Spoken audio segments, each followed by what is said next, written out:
इस तरह से बोलते देखकर सुषमा जी दो जोर से दहाड़ पड़ी। हो क्या गया है तुझे बहू? कोई नशा करके तो नहीं बैठी है जो इतना बोल रही है? हद होती है जुबान चलाने भी। मुझे मजबूर मत कर कि मेरा हाथ उठ जाए। ये सुनकर मीनाक्षी ने भी आंख निकाल कर कहा, अब आप मुझ पर हाथ भी उठाओगी? जरा हाथ लगाकर तो देखिए। अब मैं पहले वाली मीनाक्षी नहीं रही जो आपके जुल्म सहती रहे। 2 मिनट में होश ठिकाने लगा दूंगी मैं। मीनाक्षी को इस तरह से आंख निकालते देखकर सुषमा जी तो दंग रह गई। वह रसोई से निकलकर सीधा उसके पति संजीव के कमरे में गई। पूरी कहानी जानने के लिए वीडियो को पूरा देखें और हमारे चैनल को सब्सक्राइब करना बिल्कुल ना भूलें। संजीव, मैं तो कहती हूँ कि मीनाक्षी के भाई से बात कर, उसका तो अभी प्रमोशन हुआ है, अपनी बहन के लिए इतना तो कर ही सकता है। उसने पैसे दिए तो ऊपर एक मंजिल और चढ़ जाएगी। बेटा रुचि मेरे कमरे में सोती है, उसका भी तो एक कमरा होना चाहिए। उसका कमरा राजीव ने ले लिया है तो अब उसको कमरा बनवाकर देना ही पड़ेगा। सुषमा जी धीरे धीरे अपने बेटे संजीव से बात कर रही थी, मगर जानती नहीं थी कि मीनाक्षी सब कुछ सुन रही है। जब उसने देखा कि संजीव कुछ नहीं बोल रहा है तो वह दनदनाते हुए कमरे में आ गई। मम्मी जी, आप हर बात पर मेरे मायके से पैसे मांगने लगती हैं और आपकी इज्जत के लिए वह लोग दे भी देते हैं, मगर हर बार मेरे ही मायके से पैसे क्यों आते हैं? यह घर दोनों भाइयों का बराबर है, तो फिर देवर जी के ससुराल से पैसे क्यों नहीं मंगवाती? यही सुनकर सुषमा जी बोली, अच्छा तो तू हमारी बातें कान लगाकर सुन रही थी, यही सीखा है ना तूने? मीनाक्षी तुनक कर बोली, जो भी सीखा है यही सीखा है। वह जो आपकी जासूस है ना, आपकी बेटी, उसको देख देख कर सब कुछ सीख गई हूँ। कैसे जब मैं और उसके भैया आपस में बात करते हैं तो वह दरवाजे पर आकर कान लगाती है और आपके कान भरती है। यह सुनकर सुषमा जी तिल मिला गई। देख बहू, मुंह चिल्लाना बंद कर और मुझे मेरे बेटे से बात करने दे। मीनाक्षी ने जोर से चिल्लाकर कहा कि कुछ भी हो, मेरे मायके से पैसा नहीं आएगा। मीनाक्षी को चिल्लाते देखकर संजीव ने कहा, माँ इस बारे में बाद में बात करते हैं, अभी ऑफिस से आया हूँ, बहुत थक गया हूँ। यह कहकर संजीव मीनाक्षी से चाय बनाने को कहकर अपने कमरे में चला गया। इस समय संजीव का भाई राजीव भी ऑफिस से वापस आया और कहने लगा, भाभी चाय बना रही है तो मेरी भी बना दीजिए, सर बहुत भारी हो रहा है। मीनाक्षी ने तपाक से कहा, भैया मैं तो चाय बना दूंगी, मगर यह बताइए कि आपकी पत्नी आपकी जिम्मेदारी कब उठाएगी? मैं भी तो बहू होकर घर की जिम्मेदारी उठा रही हूँ। 2 महीने हो गए मगर आपकी बीवी को तो शॉपिंग से फुर्सत ही नहीं मिल रही। तो राजीव मुंह बनाकर बोला, कहना क्या चाहती हैं भाभी, आपको चाय बनाकर नहीं देनी क्या? कहकर राजीव अपनी माँ सुषमा जी के कमरे में गया और मीनाक्षी की शिकायत करने लगा। माँ देख रही हो, भाभी संध्या से कितनी बहस करने लगी है, कह रही है कि संध्या घर के काम क्यों नहीं करती। राजीव की बात सुनकर सुषमा जी सीधे मीनाक्षी के पास गई और बोली, बहू यह क्या बदतमीजी है? थोड़ी देर पहले तू मेरे साथ भी यही कर रही थी और अब अपने देवर के साथ भी वही कर रही है। अब कुछ ज्यादा हो रहा है, छोटी बहू के पीछे पड़ने की क्या जरूरत है? सासू माँ की बात सुनकर मीनाक्षी को गुस्सा आ गया। मैं पीछे पड़ रही हूँ उसके? अरे आप भी तो मेरे पीछे ऐसे ही पड़ी थी। जो मेरी शादी हुई थी ना तो कहीं जाने देती थी ना, ठीक से खाने देती थी, सब कुछ छोड़कर पहले घर का काम करना पड़ता था। अब जब छोटी बहू आ गई है तो दोनों बहू बराबर क्यों नहीं है?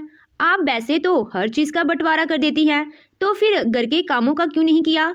मीनाक्षी का मुंह खुलता देखकर सुषमा जी के होश उड़ गए। छोटी बहू से अपनी बराबरी करती है, फिर तू बड़ी काहे की है? अरे अभी उसकी शादी को 2 महीने हुए हैं। मीनाक्षी ने भी गुस्से में कह दिया, मेरी शादी के चौथे दिन से मैं काम कर रही हूँ, आप सबने अपना काम करना छोड़ दिया था और आज तक आप सबका यही हाल है।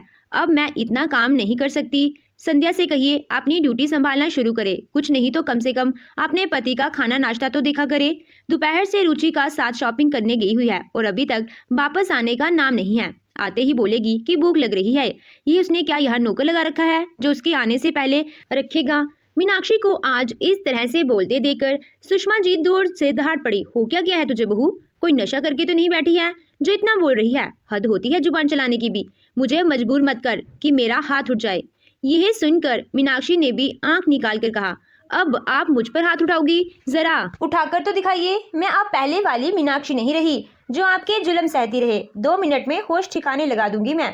मीनाक्षी को इस तरह से आंख निकालते देखकर सुषमा जी तो दंग रह गई। वह रसोई से निकलकर सीधा संजीव के कमरे में गई। संजीव, ये तेरी महारानी कहाँ से ट्रेनिंग ले रही है? इसका मुंह तो खुलता ही जा रहा है। अगर तूने इसको अभी कंट्रोल नहीं किया तो इसके घर से पैसे मंगवाना मुश्किल हो जाएगा। संजीव ने कहा कि ठीक है माँ, मैं कुछ करता हूँ। सुषमा जी बड़बड़ाती हुई अपने कमरे में आ गई। कुछ देर में संध्या अपनी ननद रुचि के साथ काफी सारे शॉपिंग बैग हाथ में लटकाए आ गई। सुषमा जी ने देखते ही बहू से मुस्कुरा कर कहा, कि क्या बात है, बहुत ढेर सारी शॉपिंग करके लाई हो, दिखाओ तो क्या क्या सामान है। संध्या ने तुरंत कहा, मम्मी जी पहले सांस तो लेने दीजिए, आपकी बेटी तो इतनी नाजुक है कि कोई सामान उठाती ही नहीं। यह सब कुछ मैं अकेले उठाकर ला रही हूँ, मेरी तो सांस ही फूल चुकी है। संध्या के इतना कहने के बाद भी सुषमा जी के मुंह से आवाज नहीं निकली तो वहां पर मीनाक्षी ने आकर कहा, अरे संध्या, इतना मुंह खोलना अच्छी बात नहीं है, सासू माँ को कुछ बुरा लग जाएगा। तुम्हें पता होना चाहिए कि रुचि हमारी इकलौती ननद है और हम उसको कुछ नहीं कह सकते हैं ना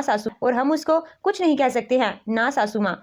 मीनाक्षी की बात सुनकर रुचि ने चिल्लाकर कहा, भाभी अब क्या कह रही हो, सब कुछ पता है लेकिन मेरी और छोटी भाभी की लड़ाई नहीं हो सकती। मीनाक्षी ने मुस्कुराकर कहा, नहीं, मैं तो देख रही हूँ कि संध्या के मुंह से हुई तुम्हारी बेइज्जती सासू माँ कितनी आसानी से सहन कर लेती हैं। मीनाक्षी की यही बात सुनकर सुषमा जी बुरी तरह तिलमिला गई। बहू, मुझे कुछ कहने पर मजबूर मत कर, जाने मैं क्यों चुप हूँ, वरना इतनी बदतमीजी मैं बिल्कुल बर्दाश्त नहीं करती। अब चुपचाप जा और अपनी देवरानी के लिए पानी ले ला। मीनाक्षी ने गुस्से में कहा, मम्मी जी मैं अपना और अपने पति का काम कर चुकी हूँ, अब बाकी लोगों का काम वह अपने आप करें। खाना बनाकर रख दिया है, जब भूख लगे तो खा लेना। सुषमा जी अचंभे में थी कि मीनाक्षी एक दिन के अंदर इतनी बदल कैसे गई। यह तो मेरे सामने बोल भी नहीं पाती थी और अब ऊंची आवाज में बहस कर रही है। उधर मीनाक्षी ने अपने कमरे में जाकर कमरे का दरवाजा बंद किया और संजीव के पास बैठकर बोली, संजीव, आज तुम्हें बुरा तो लग रहा होगा मगर मुझे मजबूरी में ऐसा रूप धारण करना पड़ रहा है।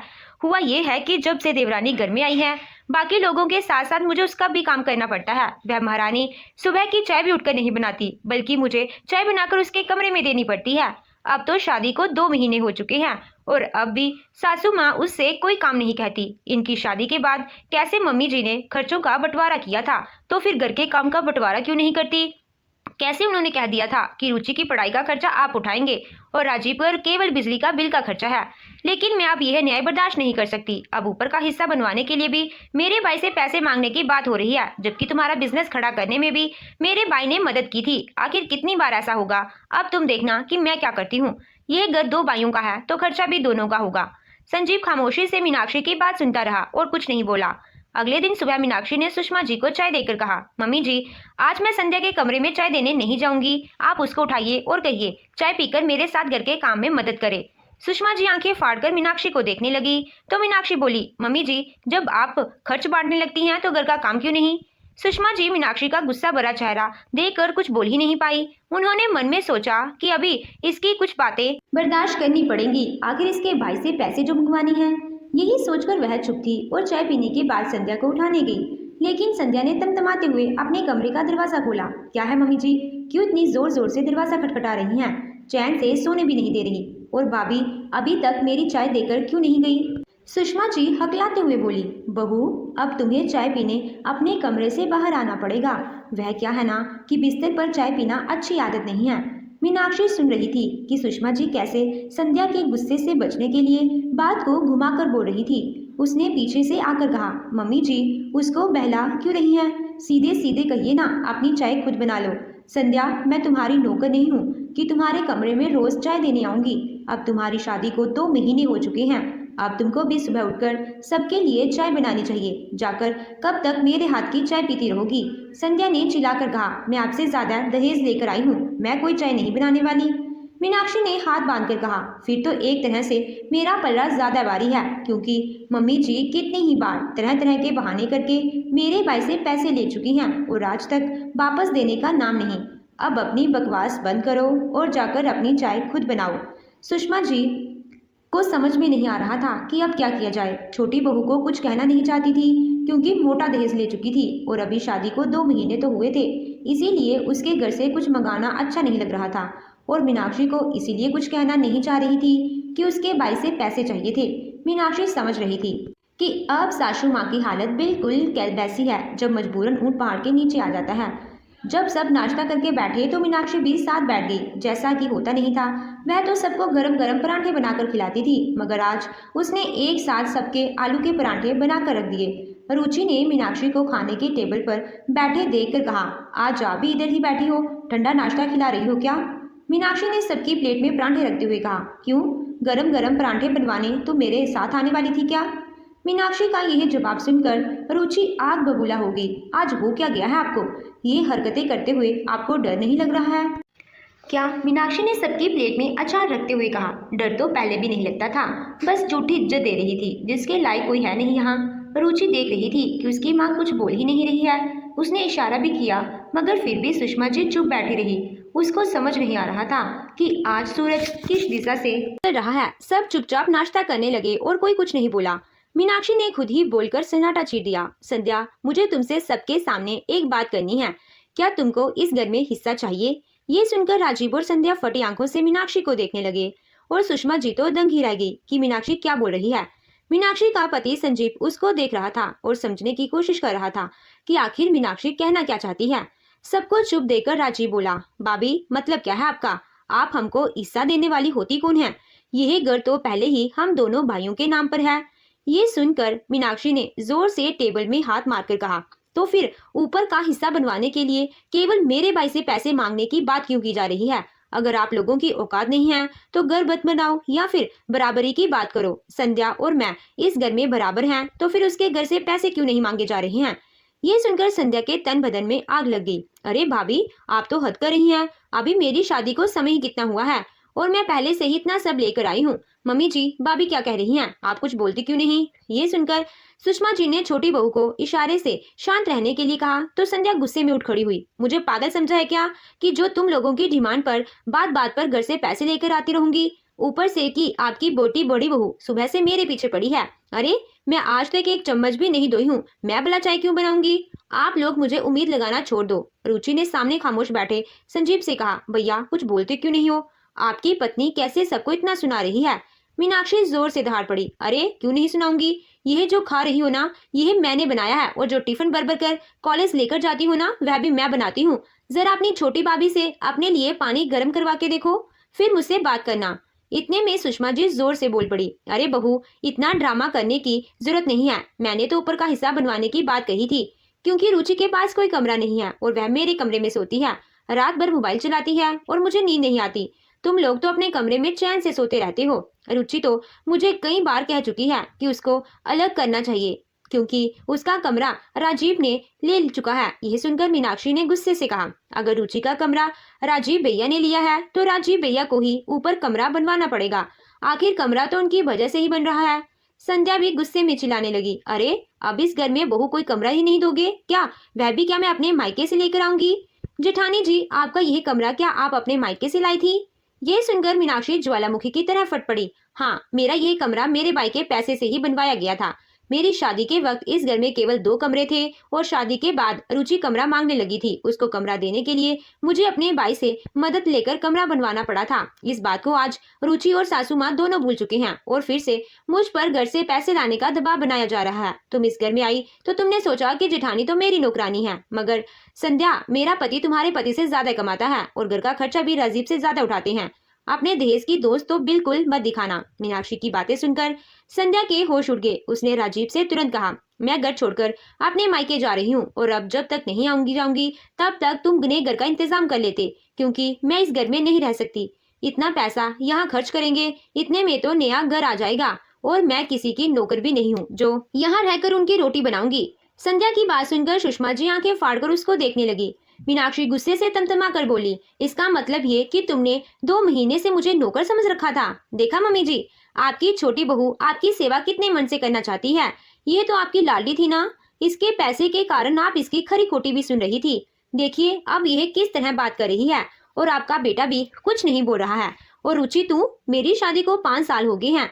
जब तू केवल 10th क्लास में पढ़ती थी, जब स्कूल जाती थी तो बाल भी मुझसे बनवाती थी, लेकिन छोटी भाभी के आते ही गिरगिट की तरह ऐसे रंग बदला कि गिरगिट को भी फेल कर दिया। कल जब मैं तुम दोनों के शॉपिंग पर जाने की बात करते देखा और कहा कि मैं भी चलती हूँ, तो मम्मी जी ने झट से मुझे घर के काम का बहाना करके जाने से रोक दिया। ये ऐसा ही तो करती आई हैं हमेशा मेरे साथ, मगर कल मुझे बर्दाश्त नहीं हुआ। मुझे मुंह खोलने पर तुम लोगों ने मजबूर किया है। इज्जत और अधिकार मांगने से ना मिले तो छीन लेना चाहिए। तभी संध्या ने कहा, देख क्या रहे हो राजीव, क्या अब भी इनकी खरी खोटी सुनने का इरादा है? चलो अपना सामान पैक करते हैं, तुम मेरे साथ मेरे मायके चलो, नया फ्लैट खरीद कर उसमें रहने चलेंगे। राजीव अपनी पत्नी के साथ कमरे में चला गया और दोनों सूटकेस पैक करने लगे। यह देखकर सुषमा जी को एहसास हुआ कि यह सब उनके ही कारण हो रहा है। वह तुरंत राजीव के पास गई और रोते रोते उसको रोकने लगी। अरे बेटा, बहू, तुम इस तरह जाओगे तो लोग क्या कहेंगे? शादी को 2 महीने हुए हैं और बहू घर छोड़कर चली गई। संध्या ने भी कह दिया, सासू माँ, हमारे सामने नाटक करने की जरूरत नहीं है। कह देना लोगों से कि मैं अपनी बहू को रहने के लिए कमरा तक नहीं दे पाई, इसीलिए मेरी बहू चली गई। संध्या का इतना कड़ा जवाब सुनकर सुषमा जी को एहसास हुआ कि उन्होंने यही तो मीनाक्षी के साथ किया था, लेकिन मीनाक्षी ने ऐसा कदम उठाने की बजाय अपना कमरा बनवा लिया था। अब उन्हें अपनी दोनों बहुओं में फर्क समझ में आने लगा। अब उन्हें मीनाक्षी की अच्छाई समझ में आ रही थी। कुछ देर बाद राजीव मीनाक्षी के घर निकल गया और सुषमा जी बैठकर आंसू बहाने लगी। बड़ी बहू, मैं तेरे साथ बहुत गलत किया। मैं तुझको ही दबाती रही, मगर छोटी बहू ने मुझे सबक सिखा दिया कि मैं गलत कर रही थी। छोटी बहू को मैं प्यार दे रही थी, मगर देखो वह मेरे साथ क्या करके गई। और तुझे मैंने कभी प्यार की नजर से देखा ही नहीं, मगर तूने कभी ऐसा नहीं किया। तू चाहती तो भी अलग रहने जा सकती थी, मगर तूने ऐसा नहीं किया। देखो कैसे मेरा बेटा ससुराल में रहने चला गया। मुझे तो शर्म आ रही है अपने संस्कारों पर। मुझसे अच्छी तो तेरी माँ है, जो उन्होंने तुझे इतने अच्छे संस्कार दिए हैं कि तू आज तक घर की इज्जत संभालती आई है। मगर छोटी बहू ने तो कमरा बनाने के नाम पर घर ही छोड़ दिया। रुचि बेटा, अपनी भाभी से माफी मांग। इसने तुझे अपनी छोटी बहन की तरह प्यार दिया, मगर तूने भाभी के साथ क्या किया? रुचि बैठकर रो रही थी। अब वह अपनी बड़ी भाभी से नजर मिलाने लायक ही नहीं थी। मीनाक्षी ने दोनों से कहा, मम्मी जी, किसी को भी कम नहीं रखना चाहिए। आपने अपनी छोटी बहू की अमीरी देकर हमेशा उसकी चापलूसी की, मगर सच तो ये है कि संस्कार कम आते हैं, पैसे नहीं। आप अन्याय कर रही थी और मेरे न्याय की बात करते ही देखिए कैसे संध्या अपनी असली रूप में आ गई। आप दोनों माँ बेटी बैठकर रो रही थी और एक दूसरे को चुप करा रही थी। मीनाक्षी के एक कदम ने सबको सबक सिखा दिया था। बाद में राजीव ने भी मीनाक्षी से कहा, मीनाक्षी, तुमने बहुत सही किया। जो बात मैं नहीं कह पा रहा था वह तुमने कह दिया। मुझे गर्व है तुम पर और तुम्हारी समझदारी पर। तो दोस्तों, आपको ये कहानी